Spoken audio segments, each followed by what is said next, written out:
Anyway, nais ko lamang pong pasalamatan itong mga babanggitin ko po. Congressman Marcelino Libanan, ang aming Minority Floor Leader.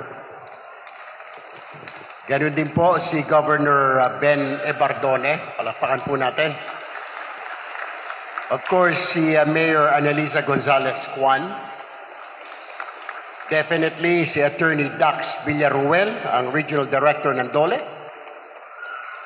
And fellow workers in government, good morning.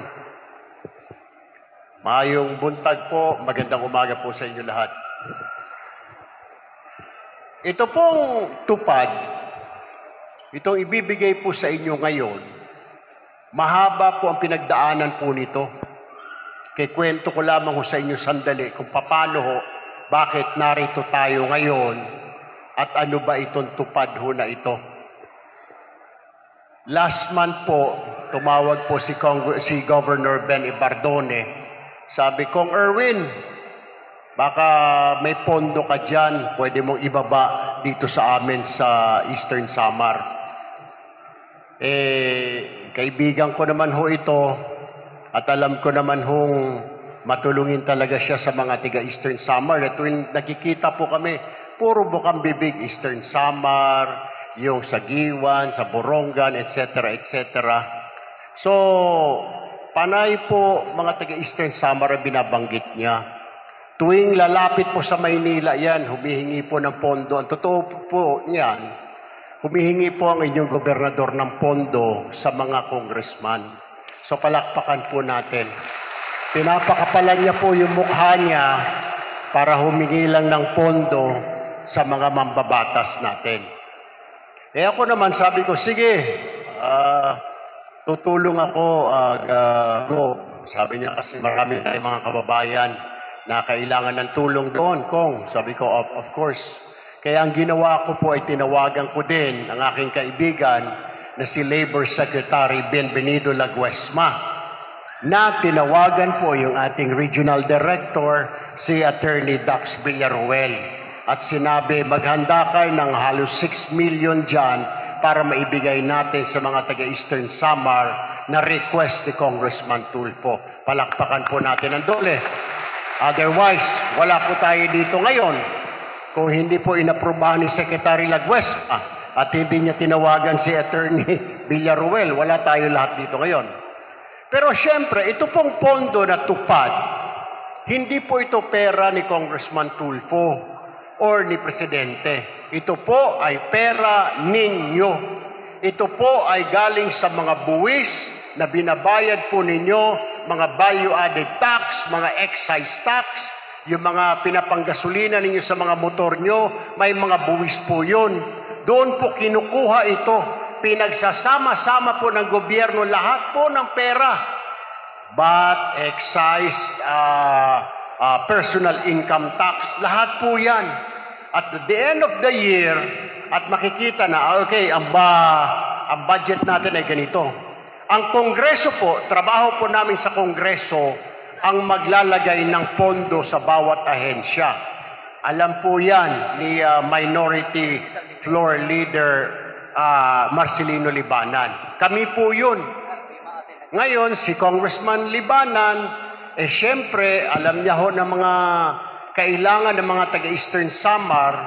So, isa po siya sa mga author niyan na maglagay ng pondo, medyo malaki-laking pondo, sa Department of Labor and Employment para maibigay sa mga kababayan natin na walang mga trabaho, para maibigyan yung mga kababayan natin na nangangailangan ng tulong. Yan po yung trabaho. Kaya palakpakan din po natin si Congressman Libanan. Kung hindi po sa kanya, baka kulang yung budget ng DOLE at hindi po makarating sa Eastern Samar. Yan po ang importante. Bilisan ko na lamang po. Yan po ang importante.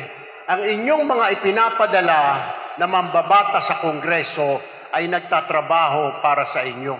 Lingid po sa inyong kaalaman. Nung tinamaan po kayo ng Yolanda 2013, pansinin ho rin yung paligid ninyo na itayo kaagad sa loob ng 10 taon. Bakit? Kasi po ang inyong gobernador na dati congressman, inilabi po yan, humingi ng pondo, mapondohan po ang mga proyekto dito. sa Giwan. Hindi lang po sa Giwan, kundi sa buong probinsya.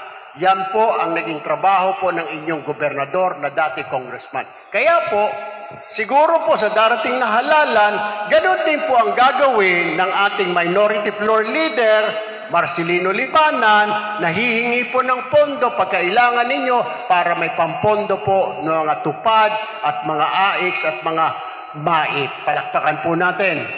Si Congressman Libanan po ang pangatlong pinakamataas na opisyal sa Kongreso. Baka hindi po ninyo nalalaman. Ang una po yung Speaker, Ferdinand Martin Romualdez, taga Region 8 po, taga Tacloban. Ang pangalawa po, yung majority floor leader po natin ay Manix Dalipe, taga Zamboanga. Ang pangatlo po, si Marcelino Libanan, taga Region 8, dito po. Kaya kailangan po ni Speaker Romualdez ng kakampi na taga Region 8 din para madagdagan po ang pangapondo natin dito sa Region 8. At kung sakasakali, wag naman sana. Sabi nga namin sa Cebuano, palayo lang. Wag naman sana tumama na naman ang malakas na bagyo at masira na naman ang mga gusali dito, ang mga negosyo. Meron kayong kasamahan sa Kongreso na si Congressman Marcelino Libanan na katulad ni Congressman Bene Bardoni noon, humingi ng pondo para maipatayo po ang mga infrastruktura dito po sa inyong lalawigan. So, iyan po. Anyway, hindi ko na pahabain pa. Maraming salamat po. Ang pakiusap ko lamang po, gastahin ng tama yung pera na yan dahil marami pong pinagdaanan yan. Okay, hindi po yan waldasin, yan po ibibigay para magamit ninyo, pambayad ninyo ng kuryente, pambili ng bigas or what have you. Yung iba may mga gagraduate na mga anak, pang litrato, pang graduation, pang renta ng toga. Gamitin nyo po sa tama yan dahil yan po ay pera na galing sa gobyerno, yan po ay hingi po ng inyong gobernador, yan po ay inaprubahan po ng ating Congressman Marcelino Libanan. Maraming salamat po. Magandang umaga sa inyo lahat.